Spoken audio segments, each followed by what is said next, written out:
नमस्ते नमस्कार, स्वागत है मेरे दोस्त 4-in-1 भोजपुरी के एक नई वीडियो में। दोस्तों, आप सभी शशि लाल यादव के चहेता फैंस के लिए बहुत ही बड़ी खबर। जी हां, आपको बता दें, भोजपुरी गायक व नायक चहेता सुपरस्टार शशि लाल यादव अब अखिलेश कश्यप यानी कि कश्यप कहर के साथ आदिशक्ति फिल्म से बहुत ही बड़ा सॉन्ग के साथ आ रहे हैं। दोस्तों, आप सभी का काफी ज्यादा कमेंट आ रहा था मेरे 4-in-1 भोजपुरी और शशि लाल यादव के बहुत सारे पोस्ट व लाइव वीडियो में कि भैया आदिशक्ति फिल्म से गाना लेकर कब आ रहे हैं।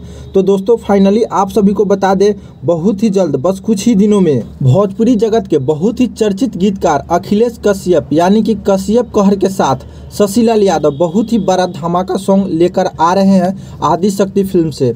इसकी जानकारी शशि लाल यादव ने खुद अपने ऑफिशियल फेसबुक पेज से दिए हैं, आप सब स्क्रीन पर देख सकते हैं। और साथ में ये भी बताए हैं कि बहुत ही जल्द कश्यप कहर के साथ आदिशक्ति फिल्म से बहुत ही जबरदस्त सॉन्ग लेकर आ रहे हैं। दोस्तों, आप सब इस वीडियो को ज़्यादा से ज़्यादा शेयर करें ताकि ये जानकारी शशि लाल यादव के उन सभी चहेता फैंस के पास पहुंच जाए जो इनका गाना आदिशक्ति फिल्म से सुनने व देखने के लिए बहुत ही बेसब्री से इंतजार कर रहे थे।